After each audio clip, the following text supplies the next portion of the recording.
Good evening, afternoon, morning, middle of the night, depending on where you're calling in from. You're all so very welcome to this second session of Mindfulness Frame by Frame with Mark Williams.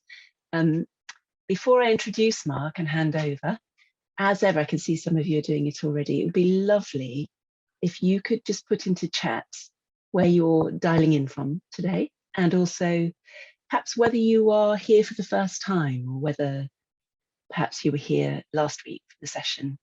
So I can see some of you are doing it, and we're already over 1,000 participants, which is very exciting. This is great. So you might want to just have a quick look. They're coming in very quickly. Just people from all over the world, probably every single continent.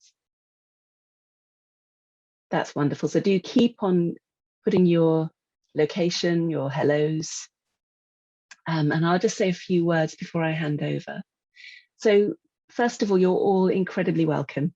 It's so lovely to have you here. And although we can't see each other, and I'll say a little bit about that in a moment, you're all so very welcome.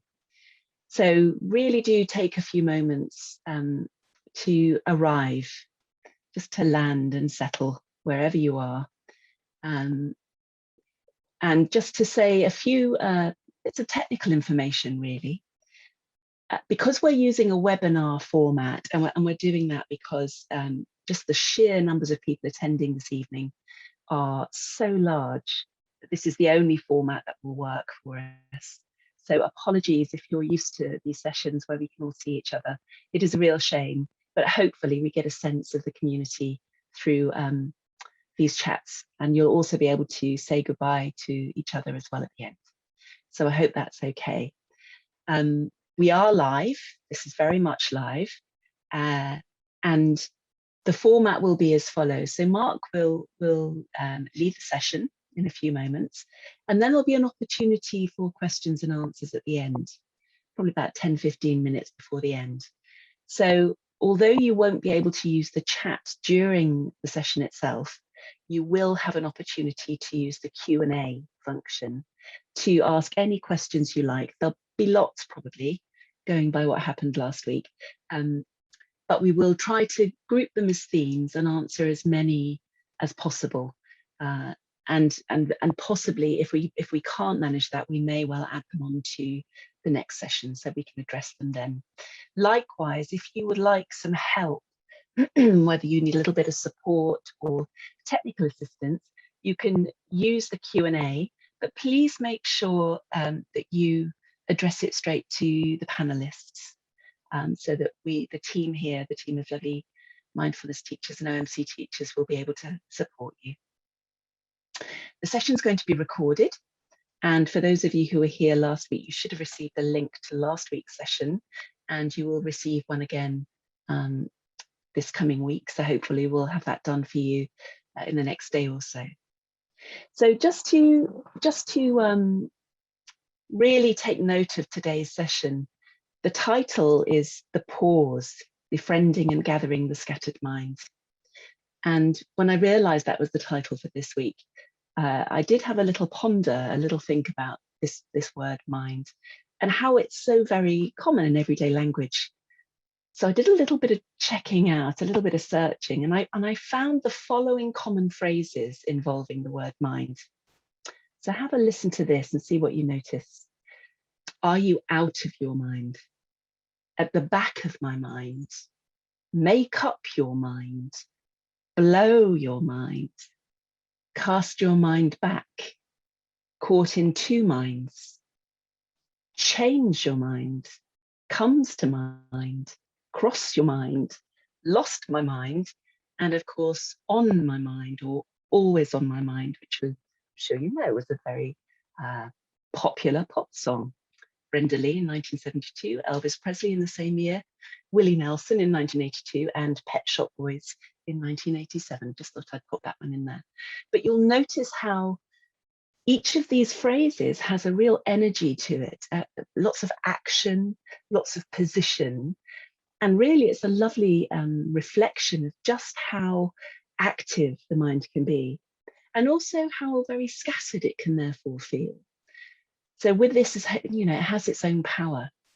And we sometimes have quite a complex relationship with it. So with that in mind, forgive the pun, I'm now going to hand over to Mark for tonight's session. So over to you, Mark. Thanks, Claire. Somebody just asked in the chat if you're on mute. Yes, everybody's on mute, so nobody can hear you or your cat.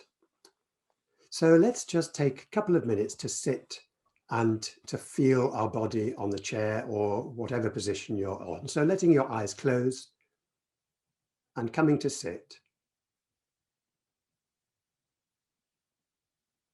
And spending a few seconds, a few breaths even, with each of the anchors we explored last week. So maybe starting with the feet.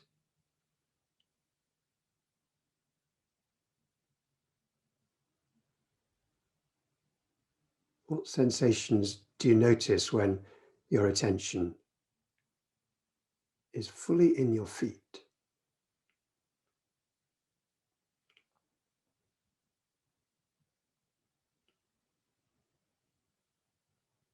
And then taking a deeper breath, and on the out breath, shifting your attention to the contact with the chair, the seat of the chair.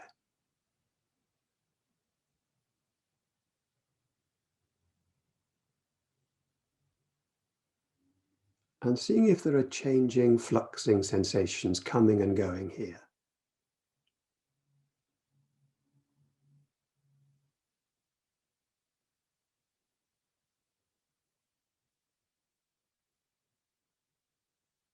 And taking a deeper breath, and on the out breath, letting go of the contact with the seat and bringing attention to your hands.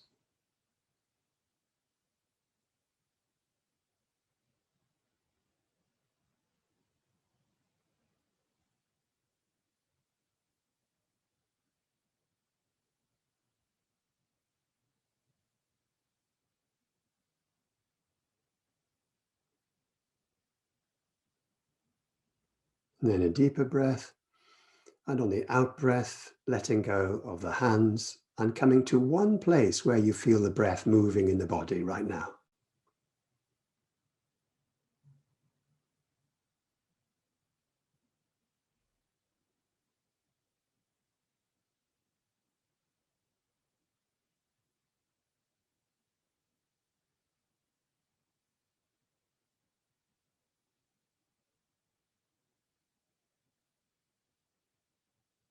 And then for the last few moments, the body as a whole, once again, sitting here, breathing.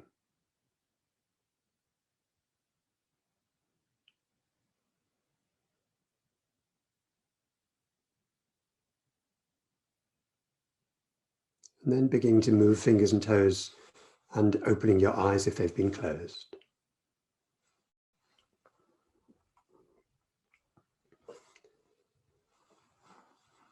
So welcome again to this, and thank you, Claire. And let's start with a brief recap and review of last week. We said last week that these 8 sessions offer ways to explore new gateways into mindfulness and different views of the practice that might help free ourselves from the things that get us down in life. Our aim is to explore closely, frame by frame, the tipping points that show when we are becoming overwhelmed by things and driven to exhaustion. Last week, we saw how the attention is hijacked and we become preoccupied by concerns when we're very tired. And when we feel like this, our attention suffers and our memory too. We may have problems in filtering distracting information, and then problems in disengaging from these distractions. But there are other signs that come as well when we are overtired. We are self-critical, unaware, we're off balance, overreactive, fearful, and joyless. It can feel as if our mind is noisy and overcrowded, and we long for a new way of being.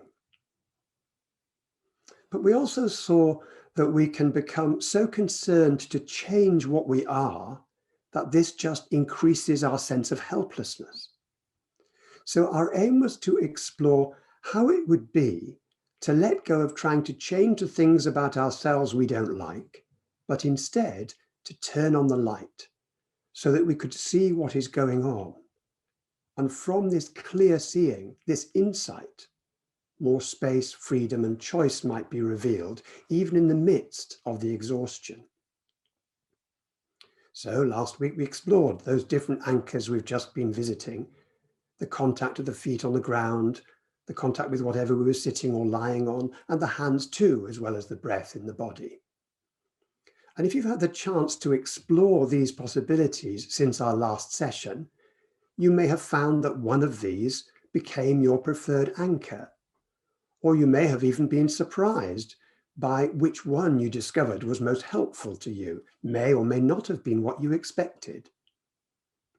It's possible that you found that some combination was most helpful, perhaps noticing how it was best for you for the feet or the hands or the seat to be in the foreground, with the breath in the background, or vice versa.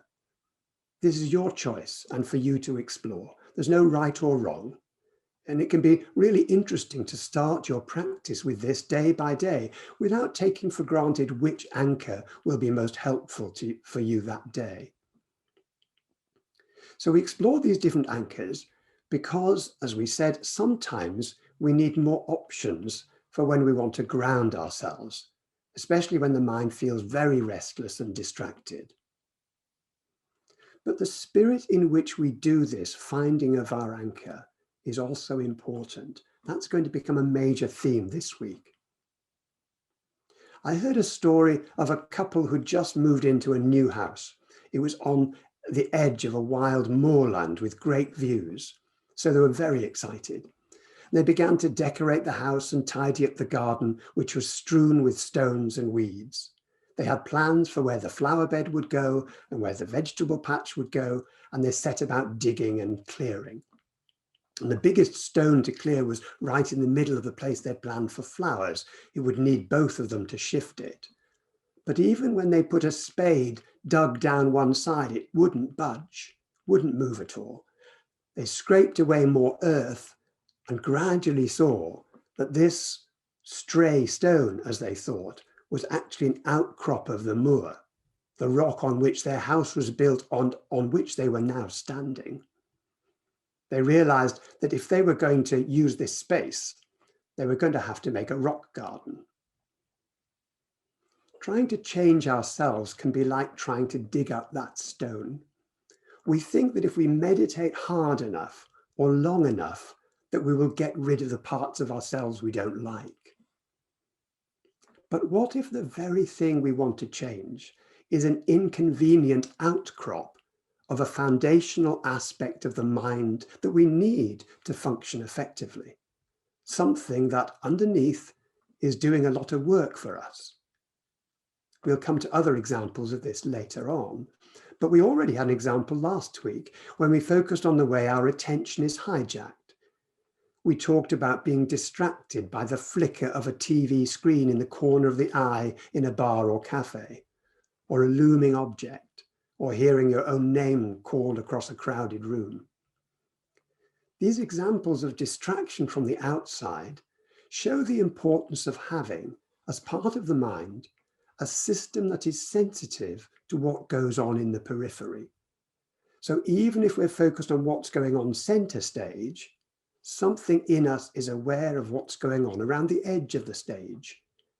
And it's part of the elegance of the mind and body that the brain which supports them is able to notice things in the periphery just in this way. And we mentioned a mechanism last week too, that the flicker of a TV screen or hearing your own name, they are regions of uncertainty, and attention shifts in order to collect more data to resolve the uncertainty. And it turns out it's the same with our inner lives too.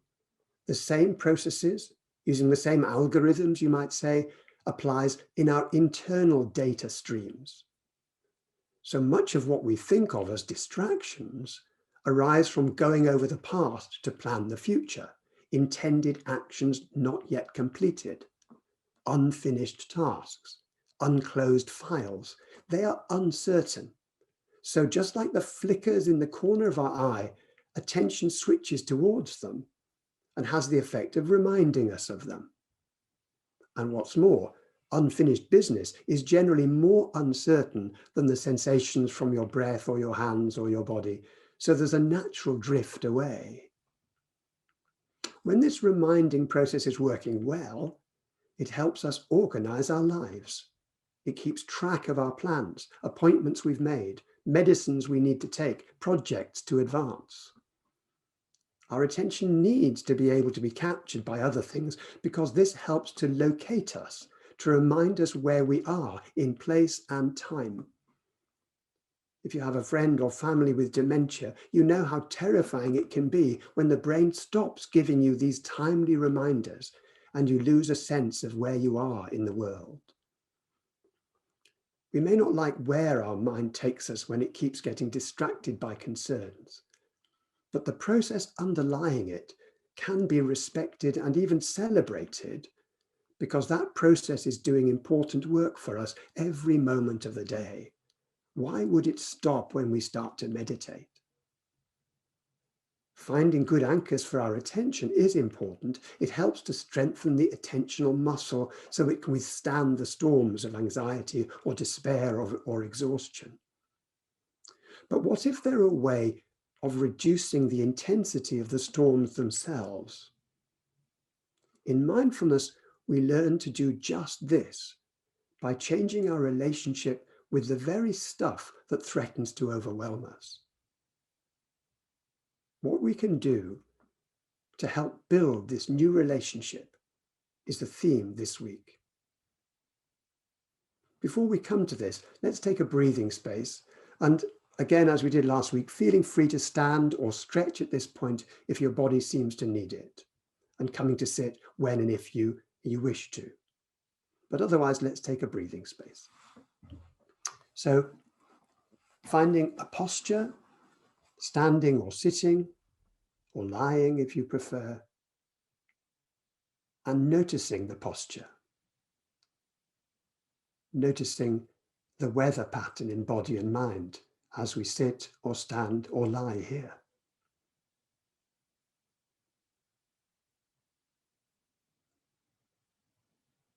Noticing thoughts perhaps going through our mind.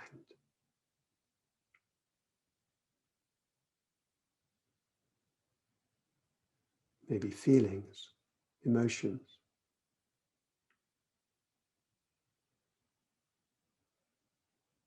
Sensations that come with them or just appear.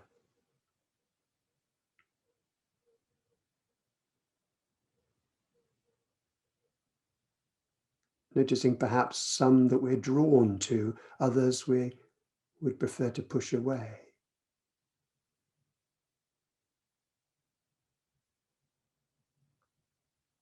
And as best we can, allowing things to be just as they are.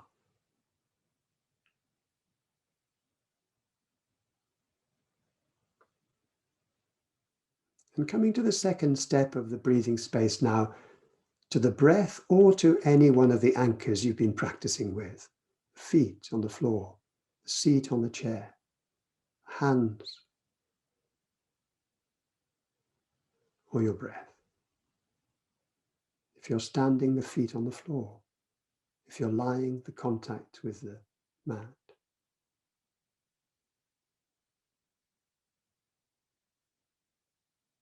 Or the breath.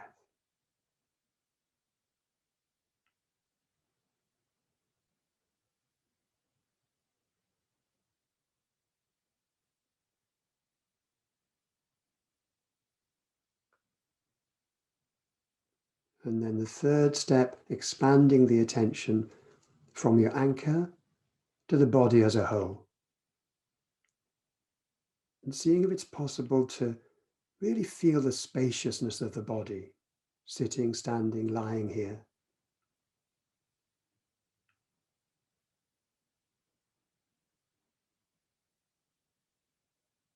All the sensations from the crown of the head to the bottom of your feet, right out to the surface of the skin.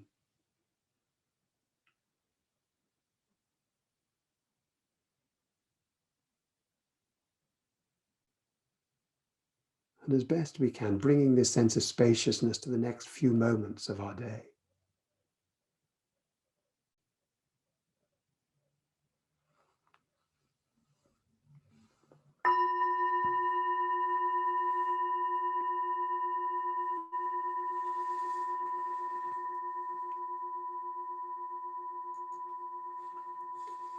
So allowing your eyes to open and taking in the room again.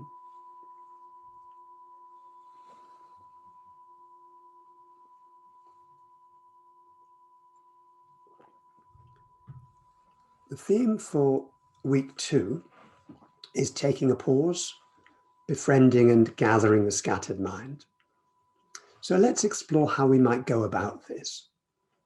We'll start by seeing how recent research is giving us a new perspective, a new view on the mind's activity.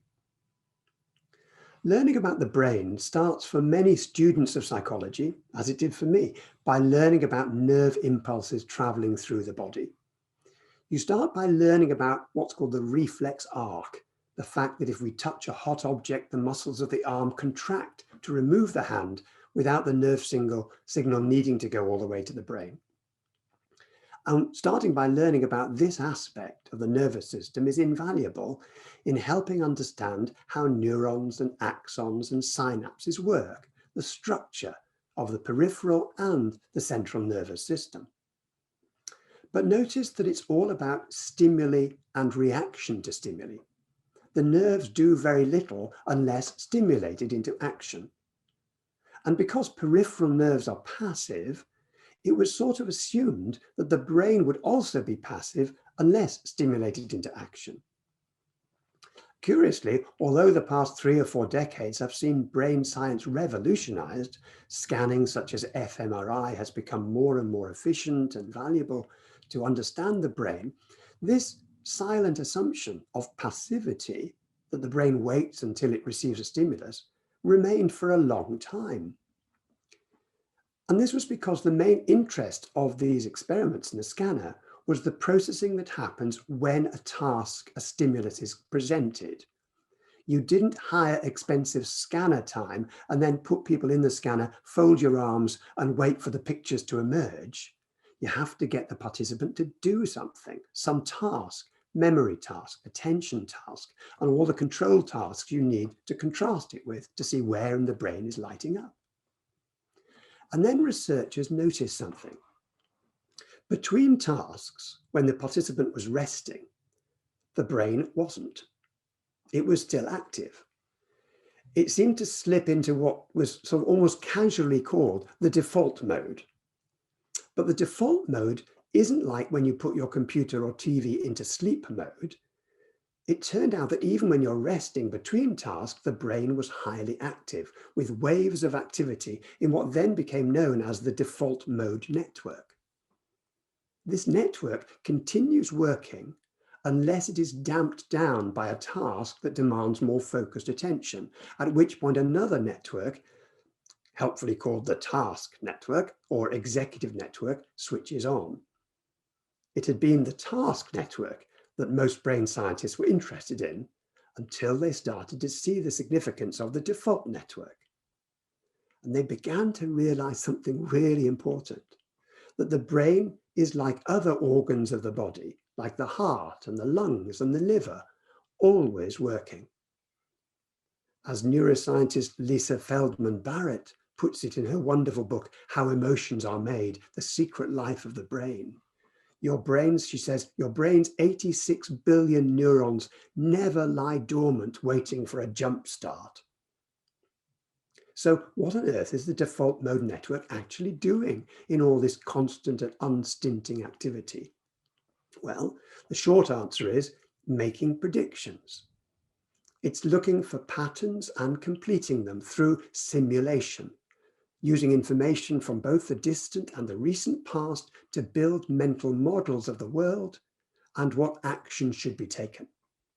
So imagination, planning, mental inference, using memory of what's happened, and even what might have happened, what's called counterfactuals, all of this is being used to generate future plans and to solve problems. And researchers have found, unsurprisingly, that when you are preoccupied by brooding and worrying, the default network is highly active. Why? Because brooding and worrying involves imagination, prediction in the service of possible action. Now, when this happens, it's hard for the alternative task network to come online and stay online. So that's why last week we began to explore coming back to our anchors to find our ground, whether feet, seat, hands, or breath. We're giving ourselves a task. And when you give yourself a task, it naturally and gently inhibits the default mode network. But we're now ready to take the second step, to build a different relationship with the activity of the default mode, the material that would take your attention away. And we can cultivate this new relationship right inside the laboratory of our daily practice. Here's how. When we return to our anchor in meditation, it's easy to believe that what took us away, whether it's planning the future or remembering the past, is somehow the enemy. It's the stone that's in the wrong place in the garden, and that meditation is designed to help you get rid of it, shift it. And if you can't get rid of it or shift it, you have failed. So we often hear someone say, I can't meditate. I tried it once. I'm hopeless at it. My mind keeps wandering. The truth is that even if we've practiced for some time, years, decades, and we know intellectually that the wandering mind is not a mistake or an enemy, we can still find ourselves sort of rushing back to the breath or flipping back quickly when the mind wanders. And the rushing back itself can carry the implicit message that something's gone wrong, that we've been caught out. Shh, don't tell. If you get back fast enough, no one will know you've been away. But what if it's not an enemy at all, but the very thing we need on which to practice? Here's another way to think of it. If we registered for gym membership, we'd be pretty annoyed to turn up and find an empty room. We'd want to know, where is all that fancy equipment that I paid for? Where's that thing you pull and the thing you push and the weights you lift and the thing you pedal? Now, is it possible to think of our minds like that? That if we had a clear and empty mind, it would be like walking into the empty gym, nothing to practice on? So when we meditate, we sit quietly, and guess what? The gym equipment comes to us.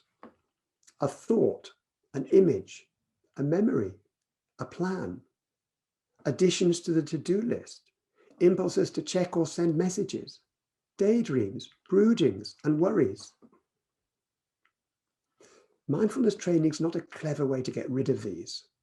We need the mind's activity to practice on. The mind is doing what it does, and it's doing the best it can. Not only that, but the mind is incredible at what it does. So maybe we could step back and say, here is thinking, here is planning, here is daydreaming, and then wonder at its marvel.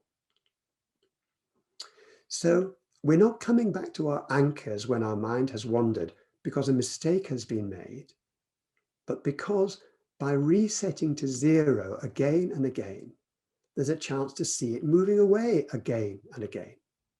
And then, by turning on a light at that very moment we realize we've slipped anchor, we can see the mind at work. And this seeing helps us stand back a little.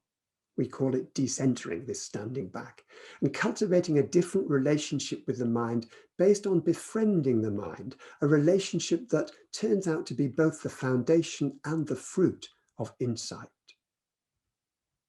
So the next step, after meditating on the breath or some other focus for some time, is to see the mind wandering not as an enemy or even an inconvenience, but rather as an opportunity, a chance to bring kindness or gratitude to it, even welcome it as a friend. The very thing we thought was the enemy turns out to be the means to help us train the mind and the heart. So last week, we learned to take up residence in one place, the hands, the breath, the feet, or the seat. This week, The challenge is to take up residence somewhere else, to bring the frame by frame attentiveness into the moment when you discover your mind isn't where you intended, and reclaim that moment for your practice. Bring your practice right in to that moment. Bring your kindness right into that moment. Here's mind wandering, here's daydreaming, whatever it is. When this happens, instead of rushing back to your focus, the invitation will be to help yourself by taking a deliberate pause, abiding here in that very moment, staying long enough to acknowledge where the mind has gone, and long enough also to bring kindness to the mind, perhaps even wonder and awe and gratitude for what it does for you. And then when you're ready, deliberately moving back slowly to where you had intended your attention to be focused, until the mind will go off again, and there's another chance to practice befriending and gathering the scattered mind. So let's come to sit and practice the mind as it wanders and shepherding it back. Coming to sit.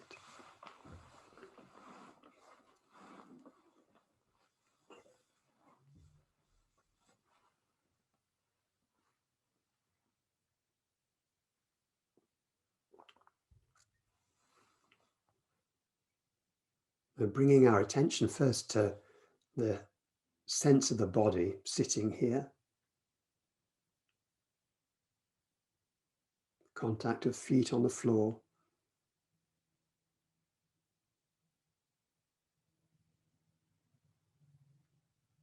The body on the chair.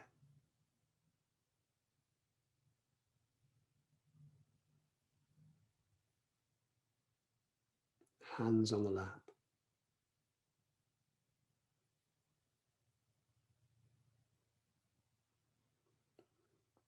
And knowing that at any point we can come back to this triangle of anchors, the feet and the seat and the hands,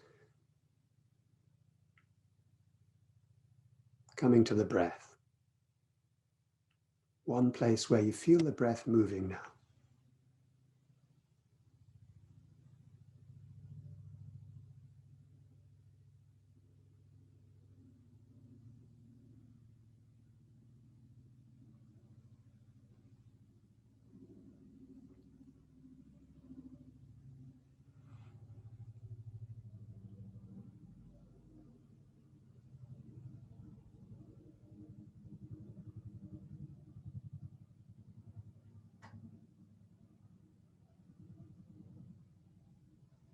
And then expanding the attention to take in the body as a whole again, sitting here.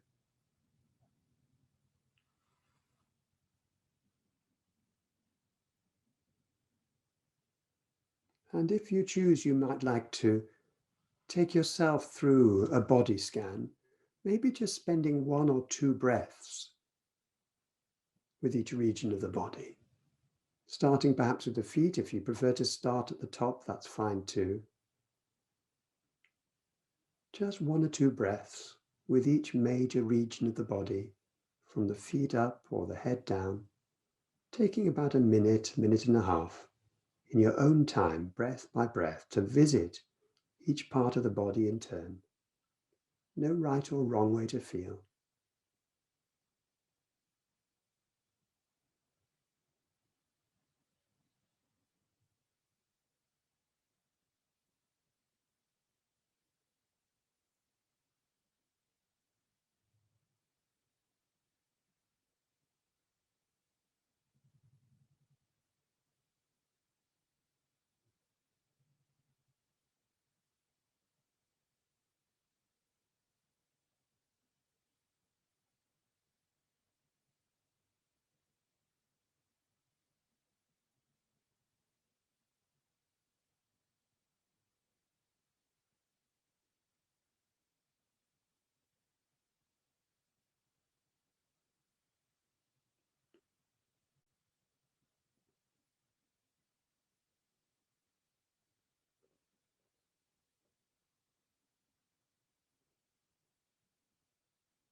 As you move through the body, noticing whatever sensations are here when your attention arrives.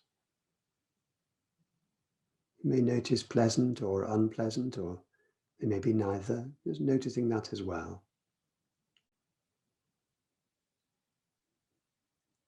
Alive to it all as best you can.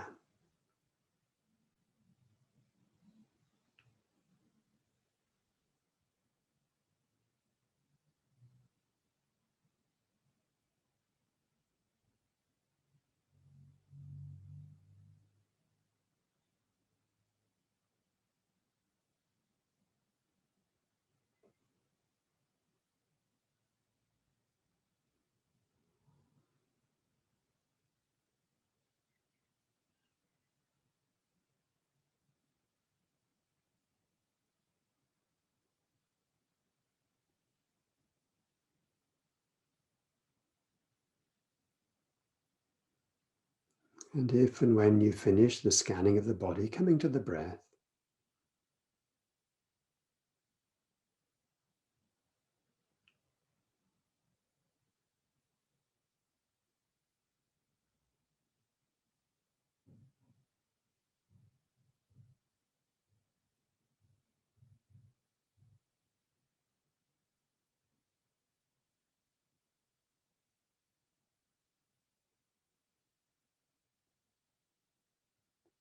receiving the in-breath, letting go on the out-breath, receiving, letting go.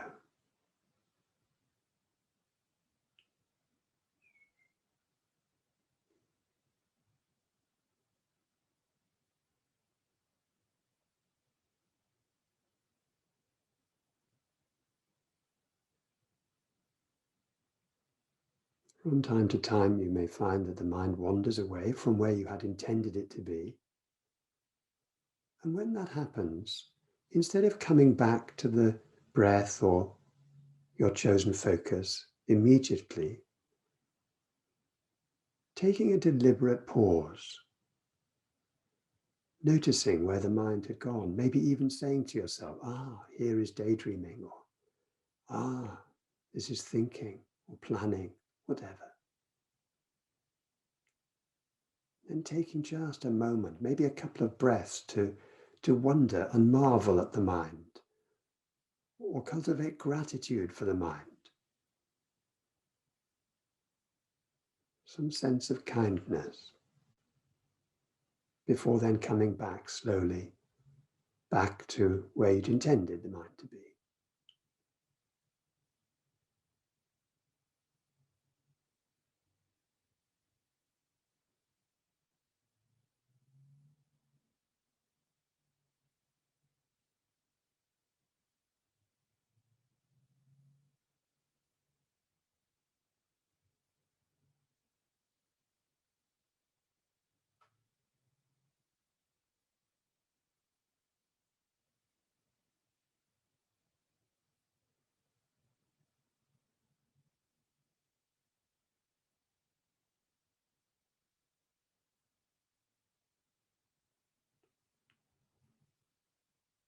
If at any point things get overwhelming with too many thoughts or feelings, remembering you can always come back to your anchor at any time, or opening your eyes, just dropping the guidance altogether.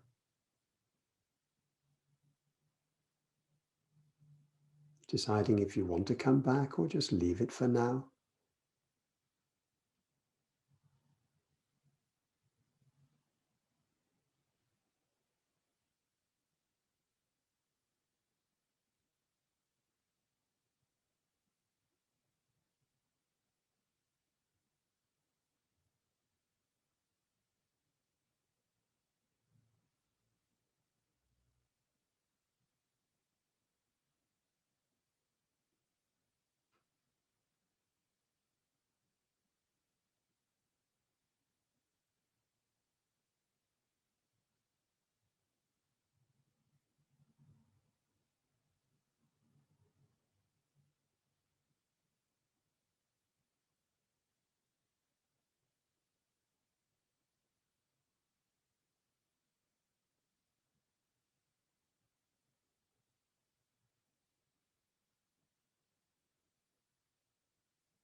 Checking in from time to time to see where your mind is.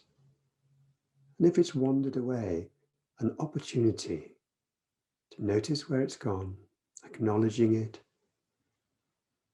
cultivating a sense of gratitude or wonder for the mind before slowly coming back. Doing this again and again and again.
If we get completely lost in thought, sometimes we may automatically just flip back to the breath. So you could perhaps even slow down the coming back, perhaps going to the whole body and grounding yourself before coming into the focus. So you're coming back through the sense of being grounded here in the whole body before coming back to the particular focus, the breath or other anchors.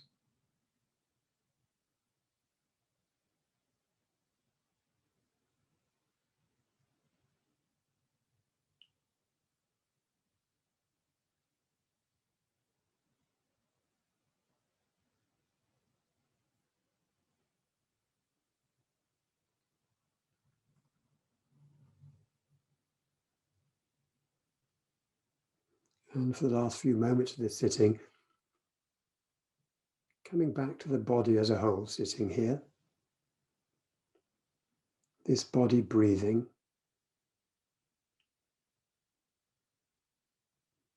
Sensations in the body. And a sense of accepting this body just as it is.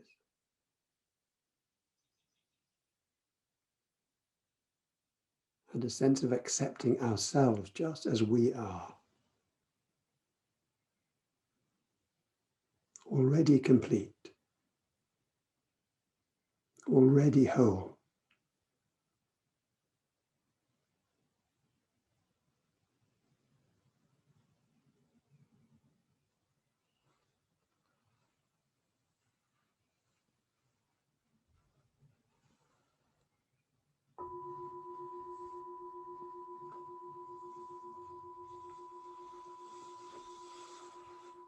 So allowing the eyes to open if feeling closed and doing whatever you need to stretch.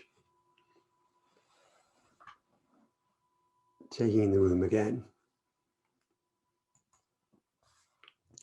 And we're going to have a short Q&A session now. So I'm going to hand over to Claire to coordinate that for us. Thank you, Claire. Thanks very much, Mark. We've had some really interesting questions come in through the session. Maybe we'll start with a group of them really around the practices that people have been doing, the home practice this week, and in particular questions about external anchors. So in one case, somebody's been using external anchors because of a case of tinnitus, and somebody else just finds internal anchors too agitating. So just wanted to get your ideas on what you felt and just what you felt about external anchors and how they can be used. Okay, external anchors like looking around at things, sounds, yeah, and outside of the body. Outside of the body. So that's really helpful. Absolutely. Thanks. It's a good question. Yes, please. I mean, feel free to use and explore whatever anchors work for you best. So it's really up to you to choose. And for many people, that is likely to be something outside. It may be the sight of something, some visual object.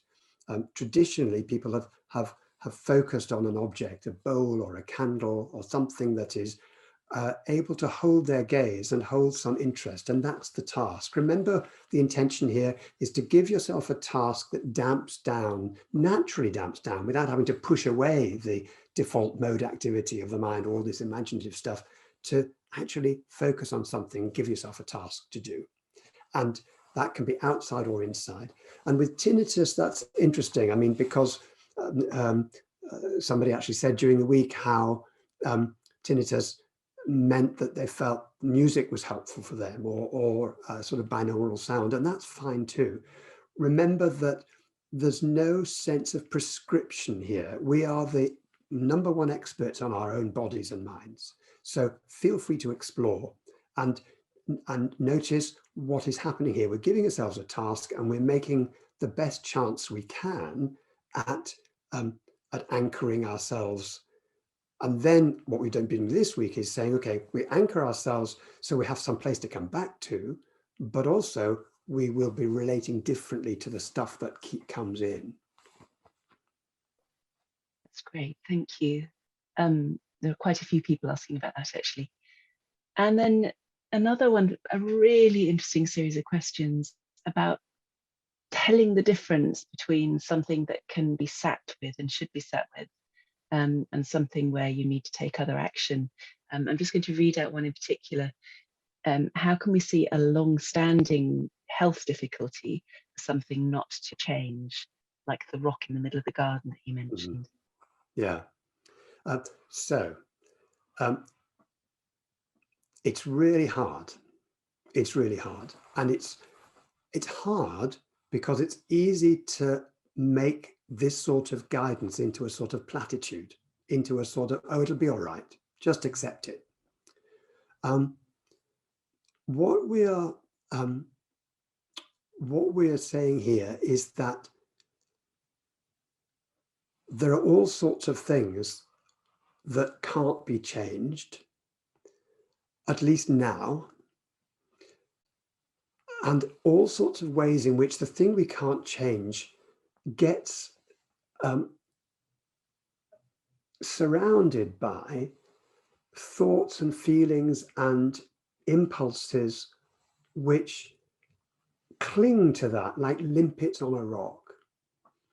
And the thoughts are often things like, if I don't get rid of this, if I don't get healthy again, I'll never enjoy my life again. There's no point. I won't enjoy my children, my grandchildren. I can't, all the things I can't do, I can't be happy, which there's the really horrible health issue, which is bad enough as it is, but often the way we react to it means that the hopelessness and despair and the anger grow up around it. When we say turning on the light, we're saying if we turn on the light and we bring kindly awareness to the thing we can't change, we begin to see all the things that surround it, and they become uncoupled. So we see the thoughts as thoughts, the feelings as feelings, the impulses as impulses, and below that, the intense and horrible sensations from the body may be, the discomfort from the body. And it means that the discomfort is no longer in the grip of this other reactivity. Now, it doesn't mean that something hasn't changed. Something radical has changed. And this was the initial discovery of Jon Kabat-Zinn, when the first thing he did with people in chronic pain and health conditions was to do a body scan, which was to bring awareness to their bodies. And you think, that seems absolutely crazy. How can bringing awareness to the body help people who are already too aware that their body's in pain? But he reasoned that actually the pain in the body was coming both from the bodily discomfort and from these reactions, and bringing gentle cradling in awareness and not trying to desperately change it might actually produce a deeper transformation. But I do realize that this as a counsel, I mean, you get posters you can buy in shops that will tell you how to do this. And they're not very helpful because they just tell you, oh, accept it, or, enjoy the life you have, and so on. So this takes the work and it's the practice, and it's very hard. It's very hard. And I really respect the courage that you have to keep going at this practice. Thank you. Now a sort of slightly more technical one. Do the default mode network and the direct experience network correspond to doing and being mode? If so, how come that the franticity falls into the DMN when it involves working on tasks, planning, etc.? I find it very confusing. Okay, so actually the truth is we don't really know yet, but there are tasks being planned by the default mode network, but they are tasks, as it were, in the abstract. So it's unlike when you actually then engage in a task, like you actually look at something, work something out. It's what's happening in the default mode network is a lot of what seems to be self-related activity about how you're going to work something out. What might this be like? And it's often making predictions on the basis of what's happened. So there's a lot of sort of imagined action going on, which is going to help you process the next few moments, but itself can easily spin off into a mode that's unhelpful, or a sort of just counterfactual. So for example, if something's happened to you that's bad, the might have beens, which this default mode network is very good at bringing up, they can be as worrying as the thing that has happened. What if this and what if that? So although this is helpful in the long run, right, it's different from doing a task in which you just settle down, do the task, finish the task, the default mode network starts again. How does it relate to the doing mode? Well, the doing mode is not a problem in a sense. The doing mode is about tasks. So the doing mode is really good for doing tasks. It's actually task related. So the doing mode in the scanner, when people have actually got a task to do, the doing mode is operating. You've got to remember the instructions. You've got to remember what you've got to do. Remember that the problem with the doing mode was not that it was a problem. It's when you actually used it to try to solve something that couldn't be solved by the doing mode. Yeah. And that would then spin you into a sort of hopelessness and despair. So the doing mode is not a problem, but when it becomes the driven mode, it tends to drive you to exhaustion, because it's a sense of needing to do this now. It's very important. It gives you a sense of urgency, and that urgency can just panic you and stress you out rather than see exactly what needs to be done. I don't know whether that's helpful, but that would be what I'd say right now. Yeah, that's really helpful. Thank you. And then quite a few questions around neurodiversity. So people who maybe suffer from ADHD or are on the autism spectrum, whose minds might be very scattered anyway, or very buzzy. Any advice on this kind of work with those sorts of people, those people who have those difficulties? Yeah. Well, I'm not an expert on that, but those who do find that the fairly standard mindfulness practices can be helpful.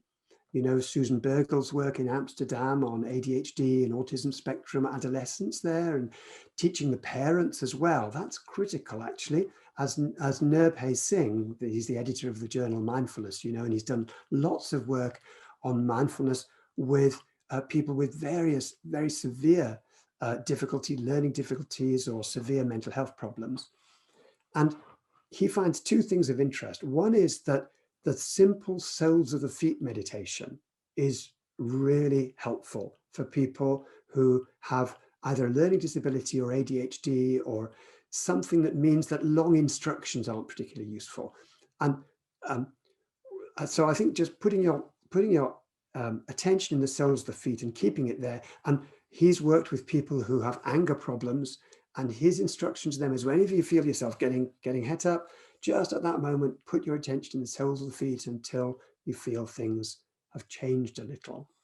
But the other thing that he really found, which is useful, is that by training the carer in mindfulness, the parent or the staff member in mindfulness, then those people they were looking after, the amount of violent incidents and overactivity in a way that wasn't helpful, that fell, even though nobody actually treated or offered mindfulness to the patient or the person being looked after.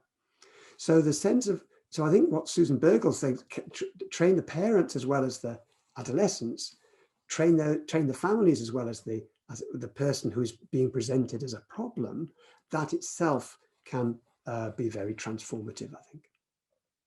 Yeah, great, thank you. And I'm just adding to that as well, that I know some people who work with these sorts of groups of young people do encourage them to do things like rock whilst they're practicing, because it still allows for a sense of contact or connection or anchoring. Yeah, I think it's really helpful. Yeah, movement is yeah, really good. Yeah, great. I'm very aware that we've got 3 minutes left, and I'm wondering, Mark, if there's anything homework-wise people need to do this week. Well, I think if people want to incorporate this sense of this different relationship with the mind wandering, so that this week I want you to really look out for mind wandering. You need mind wandering, okay? So really look, you might find it very ironic, your mind might be cleared all of a sudden, but for now you need mind wandering. But also I wonder whether people could just prioritize a different sense each day, and during the day, taking a pause during the day, and maybe one day really tasting things, on another day feeling, another day seeing, another day hearing. So just go through the 5 major senses, one a day, and if during the day, just perhaps make a note on your diary or journal, oh, today is tasting, or today is touching, or today is seeing, or today is hearing, and see. You may forget, but if you remember, just in the moment when you remember, just notice, and notice pleasant or unpleasant or somewhere in between. This is going to be next week. We're going to be moving towards really focusing on feeling tone, the sense of pleasant or unpleasant, and we can prepare for this by using our senses to open to our senses and then just notice, sensations, pleasant, unpleasant, or somewhere in between. And that would be a great preparation for our next week's session. Thanks so much, Mark. That's great. Hand over to you to finish off now, Claire. Yes, I'll just a couple of, 1 minute left. So I hope you've all enjoyed this evening, everybody, and you will have access to the recording from this session. You should reach your email inbox. If for any reason it doesn't in the next couple of days, do check your junk folder. And if it's still not there, actually, I found out today, if you just go onto YouTube and type in Frame by Frame and the OMC, or Mark Williams and Frame by Frame, you'll find them. So you should be able to revisit all this lovely, rich learning that way. So in our time-honored fashion, please do feel free to say goodbye through chat in your own language, and we will hopefully see you again next week. Thank you, and thank you, Mark, for a really wonderful, rich session today. Thank you. Thank you.